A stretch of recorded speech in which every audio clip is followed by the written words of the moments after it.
అధ్యాయంలో నుండి కొన్ని వచనాలు చదువుకొని చిన్న మాట ప్రార్థన చేసుకొని ప్రార్థన పూర్వకంగా దేవుని వాక్యం యోహాను సువార్త 13వ అధ్యాయం 21 నుండి కొన్ని వచనాలు నేనే చదువుతాను. 21 నుండి యేసు ఈ మాటలు పలికిన తరువాత ఆత్మలో కలవరపడి, మీలో ఒకడు నన్ను అప్పగించునని మీతో నిశ్చయముగా చెప్పుచున్నానని రూఢిగా చెప్పాను. ఆయన ఎవరిని గురించి ఇలాగ చెప్పానో అని శిష్యులు సందేహపడుచు ఒకరి తట్టు ఒకరు చూచుకుని చూడగా, ఆయన శిష్యులలో యేసు ప్రేమించిన ఒకడు యేసు రొమ్మున ఆనుకొనుచుండెను. కనుక ఎవరిని గూర్చి ఆయన చెప్పానో అది తమకు చెప్పుమని సీమోను పేతురు అతనికి సైగ చేసెను. అతడు యేసు రొమ్మున ఆనుకొనుచు, ప్రభువా, వాడెవడని ఆయనను అడిగెను.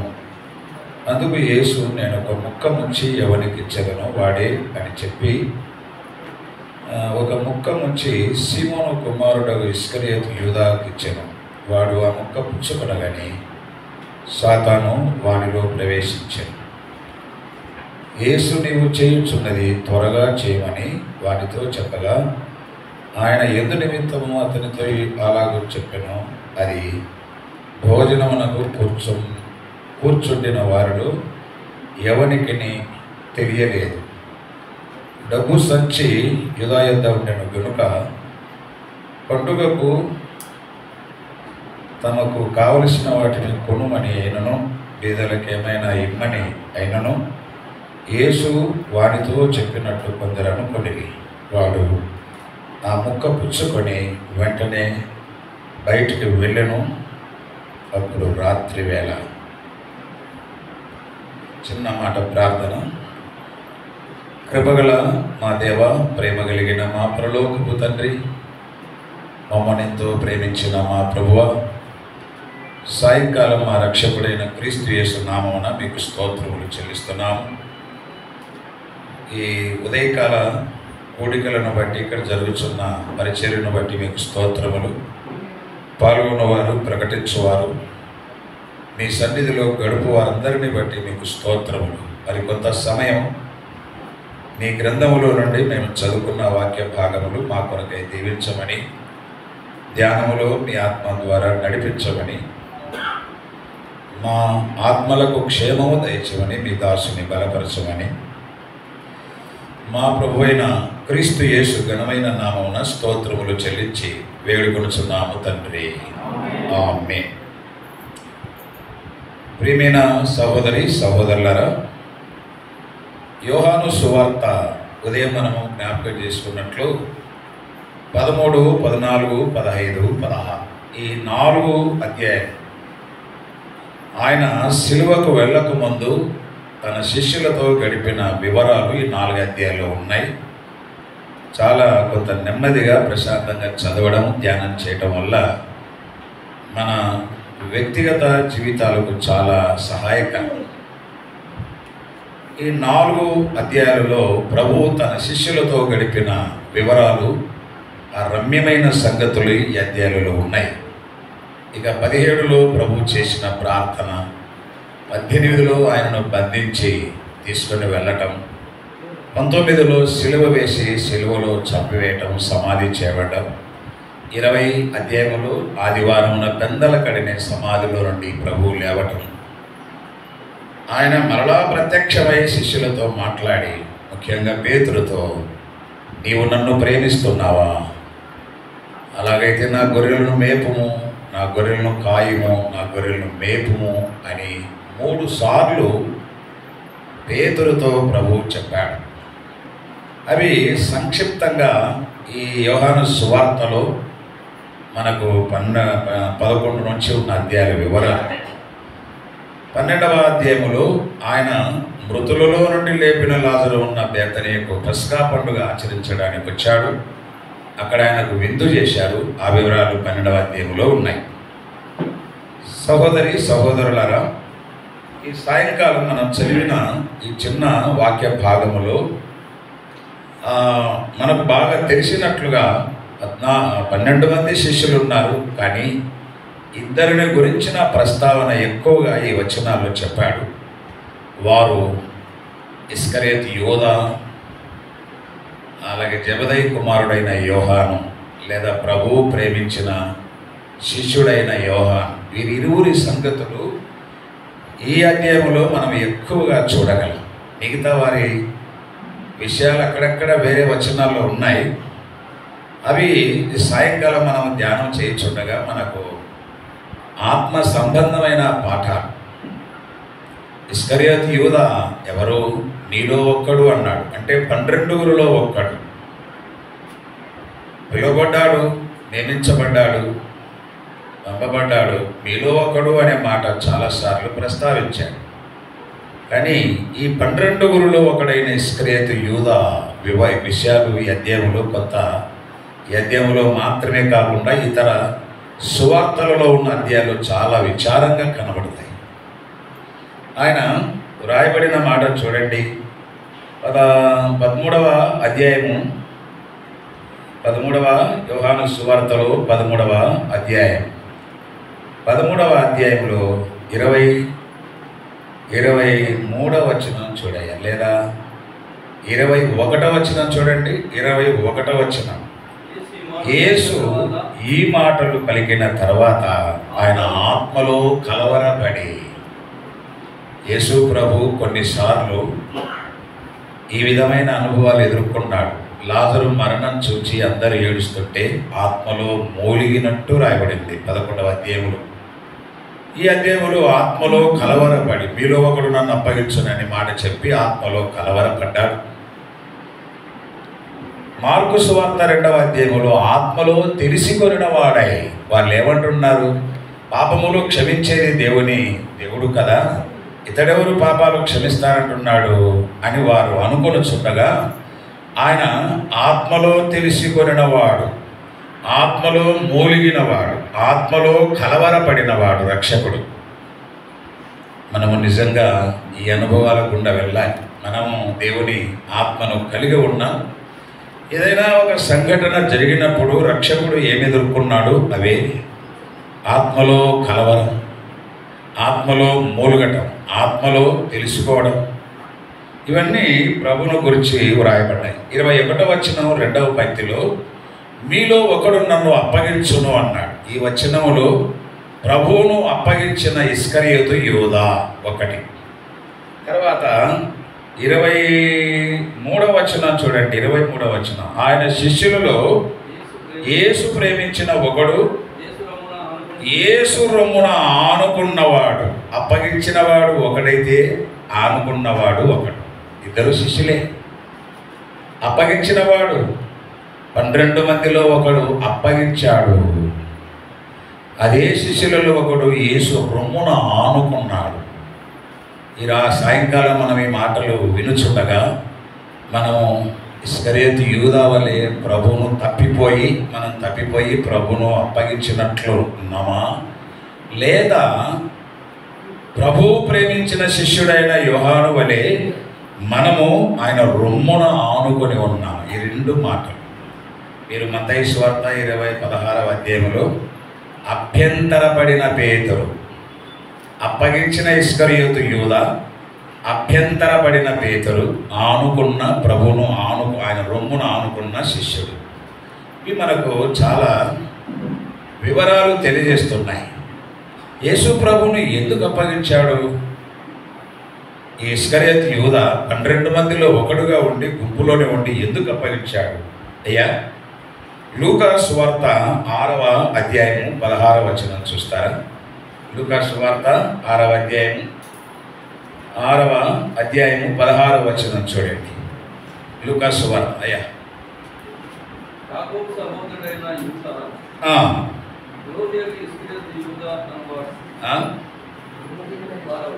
ద్రోహియగు ఇస్కరియోతు యూదా అన్నాడు. ద్రోహి, ఇది మంచి పేరా చెడ్డ పేరా?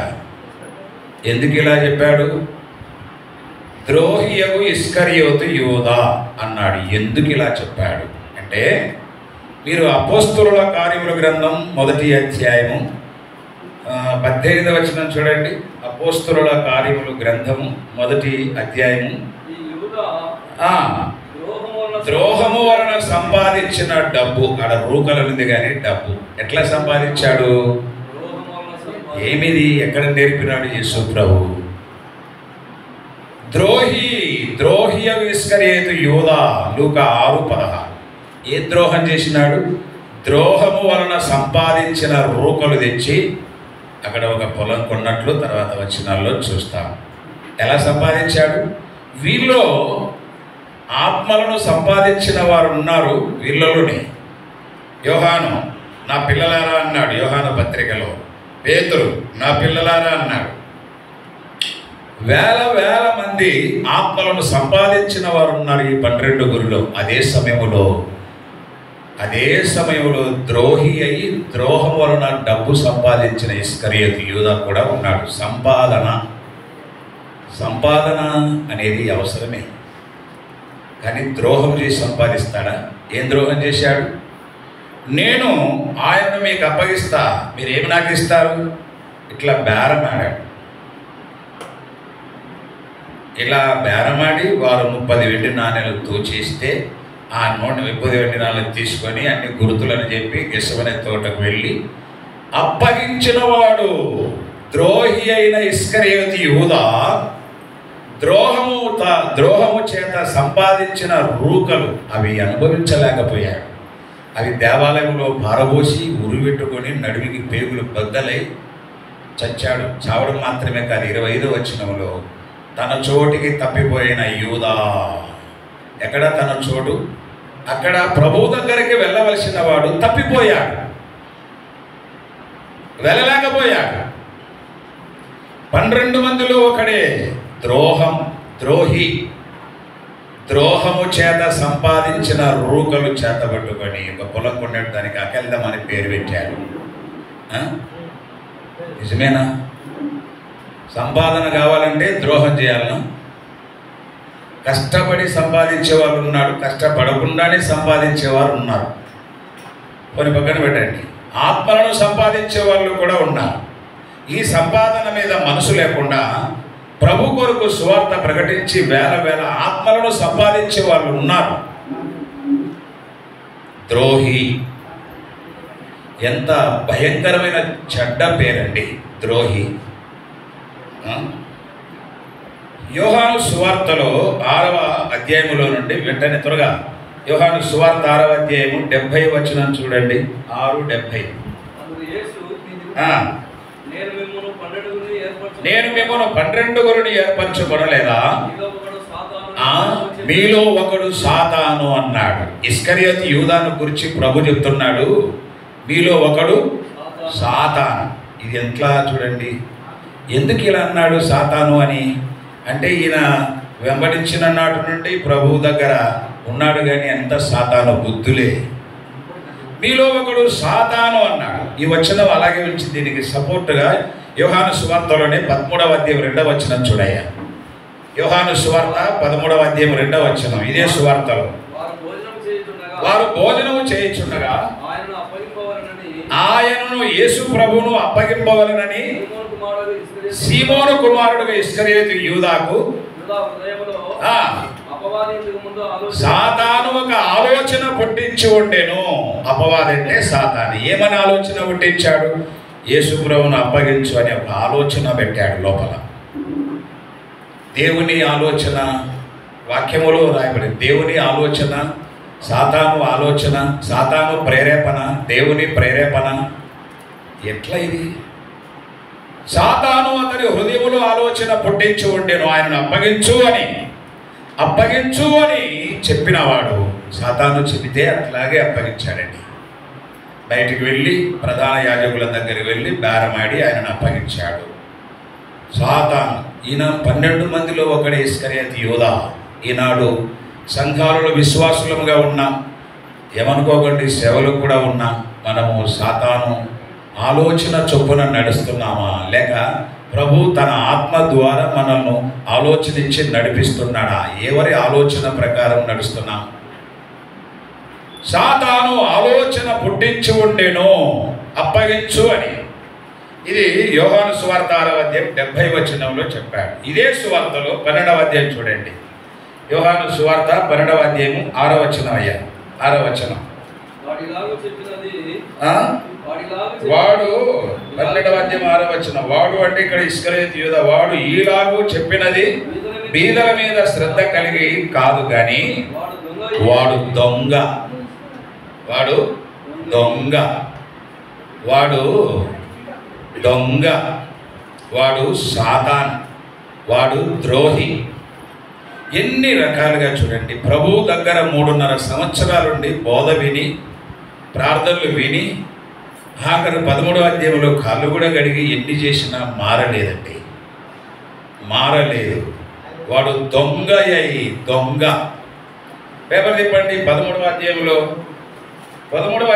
తన దగ్గర డబ్బు సంచి పెట్టగా ఏం చేస్తున్నాడో చూడండి అయ్యా. చదవండి 20 చదవండి. డబ్బు సంచి వాడి యొద్ద ఉండగా. ఏ సంచి ఉంది? డబ్బు సంచి పెట్టాడా దొంగోని మీద. వాడు ద్రోహి, వాడు సాతాను, వాడు దొంగ. యేసు ప్రభు డబ్బు సంచి పెట్టాడండి. ఎందుకో ఇది ఎంత ఆశ్చర్యం చూడండి. చచ్చేంత వరకు డబ్బు సంచి అతని దగ్గరే ఉండింది. ఇప్పుడైతే ఏమంటా అసలు ఆ దొంగోడిని ఎందుకు పెట్టినాడు, ద్రోహిని ఎందుకు పెట్టినాడు? తీసేయచ్చు కదా, మంచి వాళ్ళని పెట్టుకోవచ్చు కదా. ఎన్నో దీనికి సంబంధించిన పాఠాలు ఎన్నో ఉన్నాయి. వాడు దొంగ అయి ఉండి 12వ అధ్యాయం 6వ వచనం. 13వ అధ్యాయంలో తన దగ్గర డబ్బు సంచి పెట్టిన దొంగిలించుచూ వచ్చాను అన్నాడు. కంటిన్యూస్గా దొంగతనం,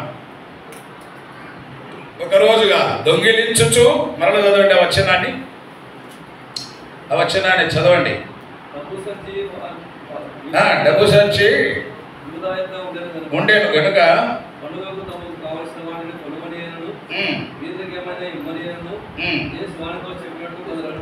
13వ అధ్యాయంలో 29వ వచనం. డబ్బు సంచి యూదా యొద్ద ఉండెను కనుక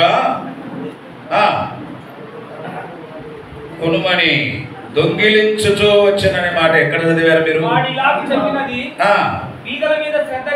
శ్రద్ధ కలిగి కాదు, దొంగయ్య ఉండి తన దగ్గర డబ్బు సంచి ఉండినందున దొంగిలించుచూ వచ్చాను. ఇది 3వది ఇస్కరియోతు యూదాలో ఉన్న చెడ్డ గుణం. ప్రేమేనా అన్నా అయ్యా, ఒకవేళ మనం మందిరంలోని సంఘములో ఉండి ఇలాంటి గుణాలు మనం కలిగి ఉన్నామా? ఇది ఎంత శాపగ్రస్తమైంది చూడండి. దొంగిలించుచూ వచ్చను అన్నాడు. 13వ అధ్యాయం చూడండి. మరొక ఇదే యోహాను సువార్త 13వ అధ్యాయం 18వ వచనం అయ్యా, 18వ వచనం. మిమ్మల్ని అందరినీ కూర్చి నేను చెప్పలేదు, నేను ఏర్పరచుకున్న వారిని ఎరుగుదురు గాని. ఈ 13వ అధ్యాయం అంతా యేసు ప్రభు భోజన పంక్తిలో ఉన్నాడు, వాళ్ళు ఉన్నారు. నాతో కూడా చదవండి. భోజనము చేయువాడు నాకు విరోధముగా తన మడిమెను ఎత్తెను అను లేఖనము నెరవేరుటకు ఇలాగ జరిగింది. ఎక్కడ రాయబడింది ఈ లేఖనం? అసలు ఇస్కరియోతు యూదా గురించి ప్రవచనం కూడా ఉందా బైబిల్లో? చూడండి. కీర్తన 41:9 చదవండి. కీర్తన గ్రంథము 41వ కీర్తన ఎన్నో వచ్చినవయ్యా? చదవండి. నేను నమ్ముకొనిన నా విహితుడు నా ఇంట భోజనమున కూర్చోండి, నన్ను తన్నుటకై తన మడిమెనెత్తెనని ఎక్కడో కీర్తన గ్రంథములో కొన్ని వేల సంవత్సరాల క్రిందట వ్రాయబడిన ప్రవచనం లేఖనము నెరవేరున్నట్లు ఇది జరిగాను. మడిమెనెత్తాడా యేసు ప్రభు మీదికి తన్నడానికి? యేసు ప్రభు మీదికి తన మడిమెనెత్తాడా తన్నడానికి? ఇది వినడానికి ఎంత దుర్గతి చూడండి. ఈ మాట వినడానికే భయం. తన మడిమెనెత్తెను, భోజనం పెడుతున్నాడు, ప్రార్థన చేస్తాడు, ప్రసంగం చేస్తాడు, కాళ్ళు పట్టుకొని కడిగినాడు. అయినా నా విహితుడు నా ఇంట భోజనం చేసిన వాడు నన్ను తన్నుటకై తన మడిమెనెత్తెను అని 41వ కీర్తన 9వ వచనం. అది నెరవేర్పు మత్తయి యోహాను సువార్త 13వ అధ్యాయంలో అక్కడ రాయబడింది. అతడు మడిమని యేసు ప్రభుకు విరోధముగా మడిమెనెత్తిన వాడండి. ఎంత విచిత్రమైన మాట చూడండి ఇది. మడిమెనెత్తినవాడా? కాలుతో మడిమతో తన్నడానికి. అందుకే టోటల్గా వాడు ఏమైనాడు? ద్రోహి అయి, వాడు దొంగ అయి, వాడు సాతాను అయి, వాడు ఇవన్నీ ఈ ఇస్కరియోతు యూదాను గూర్చి వ్రాయబడ్డాయి. ఇవన్నీ కూడా ఈయనను గురించి అపోస్తలుల కార్యములు గ్రంథం 1వ అధ్యాయం 25వ వచనంలో 25వ వచనం చూడయ్యా. అపోస్తలుల కార్యములు గ్రంథం 1వ అధ్యాయం 25వ వచనం. తన చోటికి పోవట కంటే పరలోకానికి వెళ్ళాలా? యేసుప్రభు దగ్గర గడిపిన వాళ్ళందరూ పరలోకానికి వెళ్ళాల్సిందేనా? నమ్ముకున్నది అందుకే కదండి. యేసుప్రభువా పాపినని ఒప్పుకొని నమ్ముకుంది. ఎందుకు? ఆయన ఉండే చోటికి పరలోకానికి వెళ్ళడానికే. కానీ ఈయనను గురించి తన చోటికి పోవుటకు తప్పిపోయినవాడు ఇస్కరియోతు యూదా. తప్పిపోయినవాడు తప్పిపోయి ఆ ప్రధాన యాజకుల దగ్గరికి వెళ్ళి వారికి రూకలు ఇమ్మని ఇప్పించుకొని అమ్మి గురుతులు చెప్పి అప్పగించినవాడు. తప్పిపోయినవాడు ఇస్కరియోతు యూదా. మనం తప్పిపోయామా? మీరు హెబ్రీయులకు రాసిన పత్రిక చూడండి, 6వ అధ్యాయం 5వ వచనం. హెబ్రీయులకు రాసిన పత్రికలో క్రొత్త నిబంధన విశ్వాసులమైన లేక పెద్దలమైన లేక సేవకులమైన ఒకవేళ మనం చదువుతూ వచ్చిన ఈ క్వాలిటీస్ అన్నీ కూడా, ఈ గుణగణాలన్నీ కూడా యూదాలో, ఇస్కరియోతు యూదాలో ఉన్నవన్నీ కూడా మన యందుంటే మనం కూడా తప్పిపోయిన వాళ్ళమే. తప్పిపోయిన వాడు యేసు ప్రభువును అప్పగించి సిలువ వేసి చంపేశాడు. అక్కడ మొదలైందండి. ఇప్పుడు చూడండి 6వ అధ్యాయం 5వ వచనం హెబ్రీ పత్రిక.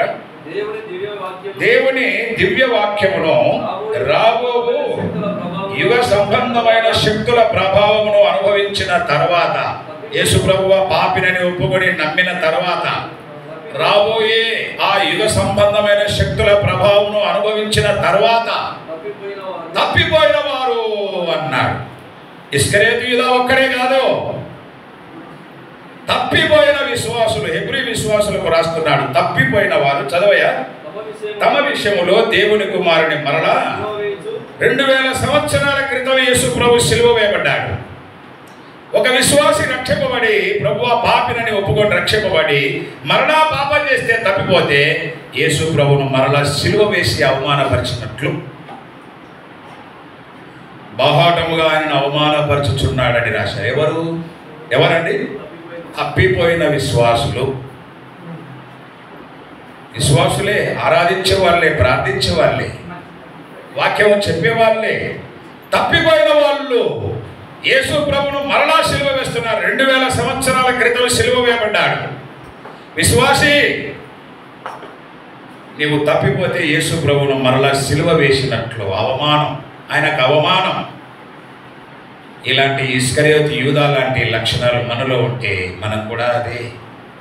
అందుకే ఏం చేశాడు ఆయన? వారిలోనే ఉండి మీలో ఒకడు నన్ను అప్పగించునన్నాడు. 21వ వచనంలో 13:21లో మీలో ఒకడు నన్ను అప్పగించిన, ప్రభువును అప్పగించిన ఇస్కరియోతు యూదా, అప్పగించినవాడు. ఎన్ని క్వాలిటీస్ ఉన్నాయో చూడండి. ఇవన్నీ పెట్టుకొని బాగున్నట్లుగా నటించి, యేసు ప్రభు నమ్ముకున్నట్లు నటించి తప్పిపోయి ప్రభువును అప్పగించి ఊరి పెట్టుకొని పేగులు బద్దలై చచ్చి పాతాళానికి వెళ్ళాడు. ఇవన్నీ మనకు ఈనాటి దినాలలో మనకు పాఠాలు ప్రియులారా. తప్పిపోయామా? ఏ విషయంలో తప్పిపోయాం?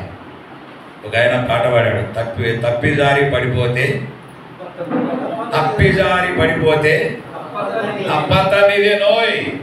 తప్పిదారి పడిపోతే తప్పంతా నీదే. అన్ని వనరులు ఉన్నాయి, సంఘము, కోడికలు, వాక్యము, బోధలన్నీ ఉన్నాయి. తప్పిజారి పడిపోతే తప్పంతా నీదే. తప్పిపోయిన వారు యేసు ప్రభువును మరలా సిలువ వేసి బాహాటంగా ఆయనను అవమానపరుస్తున్నాడు. ఇస్కరియోతు యూదా వలె. ఎంతమంది విశ్వాసులు, సంఘాలు విశ్వాసములో తప్పిపోయి, సహవాసములు లేకుండా విశ్వాసంలో తప్పిపోయి ఎంతమంది ప్రభువును మరలా సిలువ వేస్తున్నారు. బలహీనతలకు, అవిధేయతకు, అన్యాయానికి, అక్రమానికి, పాపానికి తావించి తప్పిపోయి. అర్థం కాలేదా? ఒక విశ్వాసి తప్పిపోతే యేసు ప్రభువును మరలా సిలువ వేసినట్లు, బాహాటంగా అవమానపరిచినట్లు. ఆయన మీలో ఒకడు నన్ను అప్పగించును అన్నాడు. యోహాను సువార్తలో నుండి అదే వచనాలలో యోహాను గురించి ఏం రాశాడో చూడండి. ప్రభు యోహాను గురించి యోహాను సువార్త 13వ అధ్యాయము 23వ వచనం చూడండి. 23వ వచనం. ఆయన శిష్యులలో ఒకడు యేసు ప్రేమించిన ఒకడు అని రాయబడింది. ఈ మాట చూడండి. 13వ అధ్యాయంలో ఉన్నది, 19వ అధ్యాయంలో ఉన్నది యేసు ప్రేమించిన శిష్యుడని. 20వ అధ్యాయంలో ఉన్నది, 21వ అధ్యాయంలో ఉన్నది. ఈయన యోహాను ప్రభువును ప్రేమించాడు అనిగా యేసు ప్రేమించిన శిష్యుడు. ఆయన మనల్ని ప్రేమిస్తే ఇంత ధన్యతన. యేసు ప్రేమించిన శిష్యుడు అని రాయబడింది. మాటికి చెప్పాడండి. 12 మందిలో ఒక్కరినే ప్రేమించాడా రక్షకుడు? 12 ఒక్కరినే ప్రేమించాడా? ఎంత ఆశ్చర్యం చూడండి. యేసును ప్రేమించిన ఒకడు రొమ్మున ఆనుకున్నాడు. అప్పగించిన వాడు ఒకడైతే ఆనుకున్నవాడు ఒకడు. ఆనుకున్నవాడు యేసు ప్రేమించిన వాడు రొమ్మున ఆనుకొనుచుండెను అన్నాడు. అప్పుడు ఒక సంఘటన జరిగింది. మీలో ఒకడు నన్ను అప్పగిస్తున్నంటే అన్నాడు, కానీ ఎవరిని అప్పగిస్తాడో ఎవరికి తెలియదు. పేతురు వచ్చి, యోహాను నీవు ఎప్పుడు ఆయన రొమ్మున ఆనుకుంటావు కదా, ఎవరో అడుగన్నాడు. చూడండి అక్కడ ఆ వచనం చూడండి. 13వ అధ్యాయం. ఎవని గూర్చి ఆయన చెప్పెనో తమకు చెప్పుమని సీమోను పేతురు అతనికి సైగ చేసెను అన్నాడు. చదవయ్యా 25. అతడు యేసు రొమ్మున ఆనుకొనుచు అడిగిన వాడండి. ఆనుకోవడం, అడగడం. ప్రభు రొమ్మున ఆనుకోవడం, అడగడం అంటే ప్రార్థన. ఆనుకుంటేనే అడగగలం. అడిగితే ఈయనకి ఇచ్చాడు. ఏం చెప్పాడు? ఆ 12 మందిలో ఎవరికి చెప్పని సంగతి యేసు ప్రభు యోహానుకు చెప్పాడు. నేను ఒక ముక్క ముంచి ఎవరికి ఇచ్చేదనో వాడే. మిగతా వారికి ఎవరికి చెప్పని సంగతి యేసు ప్రభు చెప్పాడు. ఎందుకు తెలుసా? ఆనుకున్నందుకు, ఆయన రొమ్మున ఆనుకున్నందుకు, ఆయనను అడిగినందుకు. ఆనుకుందా. యేసు ప్రభు రొమ్మున ఒక తల్లి, పాలిచ్చే తల్లి, బిడ్డ, పాలు త్రాగే బిడ్డ రొమ్మున ఆనుకుంటే ఆ బిడ్డకి ఎంత భద్రత. పక్కన పిడుగులు వలన ఏం జరిగిన బిడ్డకు భద్రత. రొమ్మున ఆనుకొనుట అనేది ఇది రొమ్ముకు సంబంధించింది. ఎంత భద్రత చూడండి. యేసు రొమ్మున ఆనుకొనొచ్చు. ఎవరు ప్రభువా అని అడిగాను. ఆనుకోండి, అడగండి. ప్రభువును ఆనుకోండి, అప్పగించకండి. ఆనుకోండి, అడగండి. చిన్న మాట అడగండి. చిన్న ప్రార్థన, చిన్న ప్రార్థన అండి. ఎవడు ప్రభువా అని అడిగాను, అంతే. ఆనుకోండి. ఆనుకొనుట వలన ఎవ్వరికి చెప్పని సంగతులు ప్రభు యోహానుకు చెప్పాడు. ఇదే కాదు, ఇక ప్రకటన గ్రంథం 1వ అధ్యాయం 13వ వచనంలో పరలోకమందున్న ప్రభువును నేను చూచి తిని అన్నాడు. అక్కడ పరలోకాన్ని చూచాడు. యోహాను నీవు చూచేవన్నీ పుస్తకంలో రాయమన్నాడు. ప్రకటన గ్రంథం అంతా రాశాడు. 12 ఎవ్వరికి తెలియని ఆ పరలోక పట్టణం, ఆ ప్రభు తన్ను తాను యోహానుకు బయలుపరుచుకున్నాడు, కనబడ్డాడు. ప్రభును చూచాడు, పరలోక పట్టణాన్ని చూచాడు. ఆయన చెప్పిన సంగతులన్నీ చెవులారా విన్నాడు. ప్రకటన గ్రంథం రాశాడు. ఎవరికి రాలేదు ఇది. ప్రభు రొమ్మున ఆనుకుంటే ఆనుకోండి, అడగండి. ఎవ్వరికి చెప్పని సంగతులు తెలియజేస్తాడు ఆయన. ఇది చూడండి, ఎవ్వరికి చెప్పని మర్మములు అన్నీ కూడా తెలియపరుస్తాడు ఆయన. దీనికి సహాయకరంగా యెషయా గ్రంథంలో 26వ అధ్యాయం 3వ వచనం కూడా చూడే. యెషయా గ్రంథం 26వ అధ్యాయం 3వ వచనం. ఎవని మనసు నీ మీద ఆనుకొనును వారిని నీవు పూర్ణ శాంతి గలవానిగా కాపాడుదువు అని చెప్పాడు. ఆనుకొనుట ఏమనుకోవాలి ఇక్కడ? అక్కడేమో రొమ్ము, ఆ ఫిజికల్గా యేసు ప్రభు ఉన్నాడు కాబట్టి రొమ్మును అనుకున్నాడు. ఇక్కడ పాత నిబంధనలో ఆయన ఫిజికల్గా భౌతికంగా దేవుడు లేడు కదా. ఎవని మనస్సుని మీద ఆనుకొనును, మనసంతా దేవుని మీద ఆనుకోవడం. మనసంతా ఉదయం లేచింది మొదలు రాత్రి పడుకునేంత వరకు మనసంతా దేవుని మీద ఆనుకోవడం. మన మనసు చాలా ప్రమాదకరమైంది. మనసు, ఒక ఆయన అన్నాడు, ప్రపంచంలో అన్నిటికంటే వేగంగా పరిగెత్తేది ఏంటంటే మనసు అన్నాడు. ఇప్పుడు అమెరికా అన్నాం అనుకోండి, అమెరికాలో ఉన్న మన వాళ్ళ దగ్గర ఉంటుంది మన మనసు. దీనికంటే వేగంగా ఎంత ఎవరు పరిగెత్తగలరు? ఏది ఎవరు వెళ్ళగలరు? ఇంత ప్రమాదకరమైనది మనస్సు. ఈ మనస్సు అనేది దేవుని మీద ఆనుకుంటే అట్టి వారికి పూర్ణ శాంతి గలవారిగా చేసి కాపాడు. ఇంకేమన్నా చూడండి, ఎలా అయినగా విశ్వాసం ఉంచిన విశ్వాసి ప్రభు మీద ఆనుకుంటే పూర్ణ శాంతి. ప్రపంచంలో ఎక్కడ దొరకని పూర్ణ శాంతి. పూర్ణ శాంతి ఎక్కడైనా దొరుకుతుందా? శాంతి, శాంతమ్మ, శాంతయ్య ఇవన్నీ పేర్లు పెడుతున్నారు, కానీ శాంతి లేదు. ఎవని మనసు విశ్వాసం ఉంచిన విశ్వాసి ఎవని మనసు నీ మీద ఆనుకొనునో అటువానికి పూర్ణ శాంతి, పూర్ణ శాంతి గలవానిగా వారిని కాపాడుదు అన్నాడు. ఎలా మనం కాపాడబడుతున్నాం? ఎందుకు మనం ఈ విధంగా ఈ 2024వ సంవత్సరం జూన్ నెలలో 13వ తేదీ వరకు మనం ఇలా కాపాడబడ్డామంటే మన మనసంతా దేవుని మీద ఆనుకొనుట వలన. అనుకున్నారా? లేకపోతే ఎవరిని అనుకున్నారు? ఆనుకున్నారా? ప్రభువును ఆనుకోట, వాక్యము మీద ఆధారపడుట. అపోస్తలుల కార్యములు గ్రంథములు 14వ అధ్యాయం చూడండి. పౌలు బర్నబాలు అంతియోకయ నుండి ఎక్కడికి వచ్చారో, వచ్చి ఏం చేశారో చూడయ్యా. 14వ అధ్యాయం కూడా వచ్చిన అపోస్తలుల కార్యములు గ్రంథం 14వ అధ్యాయం చదవండి. వారు అంటే పైన వచనాల్లో పౌలు బర్నబా, 13వ అధ్యాయంలో సంఘం నుండి సేవకై అప్పగించబడిన పౌలు బర్నబా. వారు ఒక ఆయన 4వ అధ్యాయంలో కనబడతాడు బర్నబా, సీనియర్. 9వ అధ్యాయంలో సౌలు, అదే పౌలు అనబడిన సౌలు. ఎంత సీనియర్ చూడండి. ఒక జూనియర్, ఒక సీనియర్, ఇద్దరు సేవకులే వాళ్ళు. విన్నారా? ఇక్కడ చూడండి. వారు ప్రభువును చదవయ్యా. వారిద్దరు ప్రభువును ఆనుకొని ధైర్యముగా మాట్లాడుచు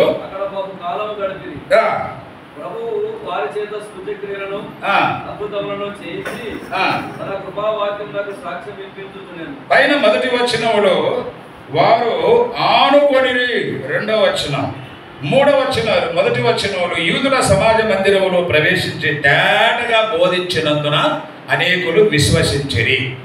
ఇంతమంది విశ్వాసం ఉంచడానికి, ప్రభువుని నమ్ముకోవడానికి కారణం ఏమిటంటే ఇద్దరు సేవకు వచ్చిన సేవకులు వాళ్ళిద్దరు ప్రభువును ఆనుకొని తేటగా బోధించారండి. ఇది దినాల్లో కొత్తవారు రక్షించబడాలంటే ఈ అనుభవం మనకు రావాలి. ఒక సీనియర్, ఒక జూనియర్, నీకేమి తెలియదు, నేను ముందు వచ్చిన, నేను చాలా సీనియర్, నీకు వాక్యం అనుభవం లేదు. కాదు, సీనియర్ అయినా జూనియర్ అయినా, వెనక వచ్చిన ముందు వచ్చిన ఇద్దరు కూడా పౌలు బర్నబాలు ప్రభువును ఆనుకొని అక్కడ తేటగా బోధించారు. అనేకులు విశ్వసించిరి. ఇంతమంది నమ్మడానికి కారణం ఏమిటంటే వారు ప్రభువును ఆనుకొని బోధించారండి. ఒకసారి ఒక చోట బైబిల్ క్లాసులు జరుగుతున్నాయి.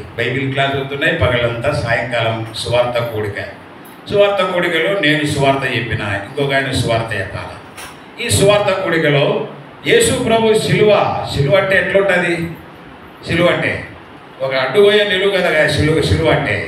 ఇలా శిలువ వేశారు అని సువార్త చెప్పి దిగి వస్తే ఆయన అంటాడు, ఇట్లా వేసినారేమో శిలువ, ఇట్లా వేసినాడని ఎట్లంటారు? ఇట్లా వేసినాడేమో, ఇది శిలువ అవుతుందా? ఒక స్పీకర్ ఒక విధంగా చెప్తే మరొక స్పీకర్ మరొక విధంగా చెప్తే కూర్చొని వినేవాళ్ళు ఎట్లా? దేన్ని స్వీకరించాలా? ఇంత ఖర్చుబడి చేసి ఇంత స్పీకర్లను పిలిపించి వాక్యం చెప్పిస్తున్నారంటే దేనికి? ఎవరైనా కొందరు నమ్ముకోవాలనే కదా. నాకు వచ్చిన మాటలు, నేను నీకు వచ్చిన మాటలు ఏకీభవించకుండా ఆనుకోకుండా చెబితే ఏమి నష్టం చూడండి. ఒక్కరు కూడా తీర్మానం చేయలేదండి 3 రోజుల్లో. 3 రోజుల్లో ఒక్కరు కూడా తీర్మానం చేయలేదు. ఇక్కడ పౌలు బర్నబాలు ఈకొనేకి వచ్చి వారు ప్రభువును ఆనుకొని కూడి తేటగా బోధించినందున అనేకులు విశ్వసించిరి. అయ్యా, సంఘాలలో దేవుని వాక్యము ఖర్చుబడి చేసి ప్రయాసపడి ఇలా ఏర్పాటు చేస్తున్నారు. ఎందుకు ఈ ఏర్పాట్లు? నమ్మిన వాళ్ళు మేలు పొందాలని, నమ్మని వాళ్ళు రక్షణ పొందాలని. రక్షణ పొందడానికి మనమేం చేయాలి? వాక్యం చెప్పేవాళ్ళు ఏం చేయాలండి? ఆనుకొని, ప్రభువును ఆనుకొని బోధిస్తే ఒకటే ఆ సంగతి ఎట్లా ప్రభువును నమ్ముతారో. అసలు ఆత్మల రక్షణే కదండి మనకు ప్రాముఖ్యమైనది. అంతకంటే ఏముంది? ఏ కూడికలోనైనా అది చిన్నదైనా పెద్దదైనా ఆత్మలు రక్షించబడాలని కదా. ప్రభువును ఆనుకొనుట వలన గొప్ప అద్భుతం అండి. అనేకులు నమ్మారు. ఇప్పుడు ఆనుకొని చెప్పరు. ఒక సేవకుడు ఒక ప్రసంగం, ఒక సేవకుడు ఒక ప్రసంగం. ఒక ఆయన అన్నాడు, ఇంతకుముందు దినాల్లో సేవకులు ప్రసంగం చేసి మరలా సేవకుడు ప్రసంగం చేస్తుంటే వినేవాళ్ళు. ఇప్పుడు ఏం చేస్తున్నారు? ప్రసంగం చేసి ఇట్లా వెళుతున్నారు. కూడి అనే మాట, వారు కూడి తేటగా బోధించినందున ఎవరైనా ఒక్కరైనా రక్షించబడాల ప్రభు అనే ఒక భారం, ఆలోచన కలిగి ఉండాలని నేను జ్ఞాపకం చేస్తున్నాను. ఆనుకొనుట వలన కలిగే ఆధిక్యతలు, లాభాలు ఎన్ని ఉన్నాయండి. న్యాయాధిపతుల గ్రంథంలో 16వ అధ్యాయం బాగా తెలిసిన వాక్యమే. ఫిలిస్తీన్లు సంసోనును బంధించి దాగోను గుడిలో నిలబెట్టారు. పరిహాసం చేస్తున్నారు, నాట్యమాడుతున్నారు. తర్వాత ఇక సంసోనును వాళ్ళ దేవతకు బలి ఇవ్వాలని. అప్పటికి తల క్షవరం చేయబడింది. గడ్డం, తల, కళ్ళు కూడా ఊడదీశారు. ఇత్తడి సంఖ్యలతో బంధించి వారి దాగోను దేవత గుడిలో బంధించారు. ఆ సందర్భంగా హేళన చేస్తున్నారు, ఎగతాళి చేస్తున్నారు. ఒక మంచి మహాశూరుడు ఆయన ఎగతాళి చేస్తుంటే అప్పుడే చిన్నగా క్షవరము చేయబడిన వెంట్రుకలు తిరిగి మొలవడం మొదలుపెట్టాయి. ఆయన ఏమన్నాడు చూడండి, 16వ అధ్యాయం, న్యాయాధిపతుల గ్రంథము 16వ అధ్యాయం చూడండి. ఏమొచ్చినవయ్యా? చదవండి. సంసోను, ప్రభువా దయచేసి నన్ను జ్ఞాపకం చేసుకోవడము, ఈసారి మాత్రమే నన్ను బలపరచుము, నా 2 కన్నుల నిమిత్తము ఫిలిస్తీన్లను ఒక్కమారే దండించి పగ తీర్చుకొననిమ్మని యెహోవాకు ఆనుకున్నాడండి. అప్పటికి ఆనుకున్నాడు.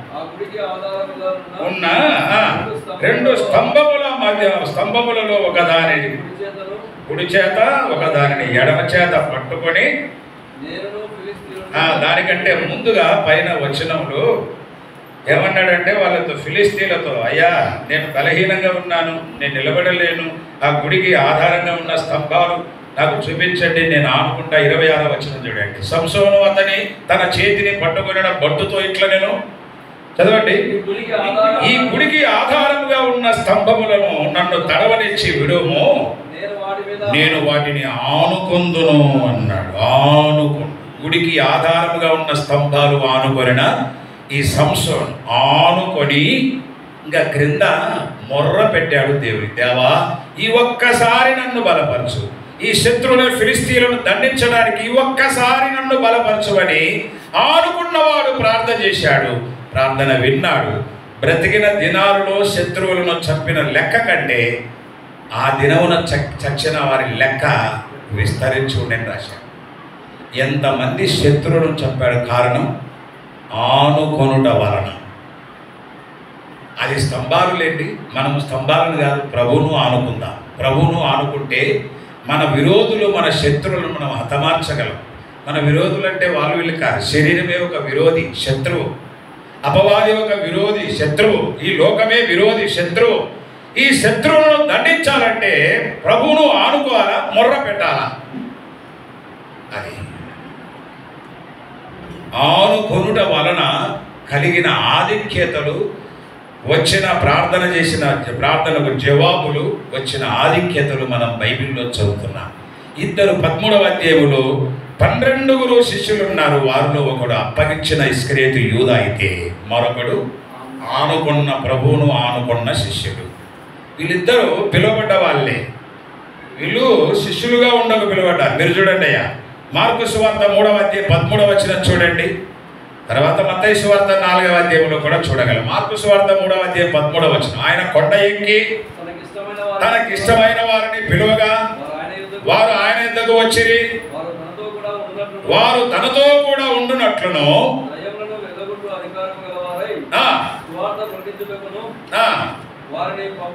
పంపాలని, తనతో కూడా ఉండాలని, సువార్త ప్రకటించడానికి పంపాలని చదవండి. నియమించెను. పిలిచాడు, ఆయన నియమించాడు, పంపాడండి. పిలిచాడు ప్రభు, అందరిని పిలవలేదు. తనకిష్టమైన వారిని పిలవగా ఆయనకు ఎవరు ఇష్టమో, ఎవరు యోగ్యులో, ఎవరు అవసరమో, ఎవరు ఆయనకు అవసరమో వారిని పిలిచాడు కొండ ఎక్కి. ఎందుకంటే వారు ఆయన యొద్ద ఉండాలి, అవి నేర్చుకోవాలా, ఆ తర్వాత వారిని సువార్త ప్రకటించడానికి పంపాలా. అందుకే నియమించాడు. పిలువబడ్డారు, నియమించబడ్డారు, పంపబడ్డారు. వీళ్ళే శిష్యులు. వారికే తర్వాత 6వ అధ్యాయం 12-13 వచనాలలో అపోస్తలులు అని పేరు పెట్టాడు. అపోస్తలులు అని రాత్రంతా ప్రార్థన చేశాడు. తెల్లవారుగానే ఉదయం కాగానే వారికి అపోస్తలులు అని పేరు పెట్టాడు. ఒక గంభీరమైనది ఆ పదం. నేటికి అది పిలువబడుతున్నది. వినండి, పిలువబడిన వాళ్ళు అందరినీ పిలవలేదు. తనకిష్టమైన వారిని పిలువగా సువార్త ప్రకటించడానికి పంపడానికి నియమించాడు. పిలిచి నియమించి పంపాడండి. పంపితే వాళ్ళల్లో కొందరు అప్పగించే వాళ్ళు కొందరైతే, కొందరు ఆనుకునే వాళ్ళు కొందరు. ఈ సాయంకాలం మనం ఈ మాటలు వింటున్నాం. మనము కూడా పిలువబడ్డాం. ఒక సువార్థికునిగా సంఘములో నుండి పిలువబడ్డాం. ఎందుకని? సువార్త ప్రకటించడానికి.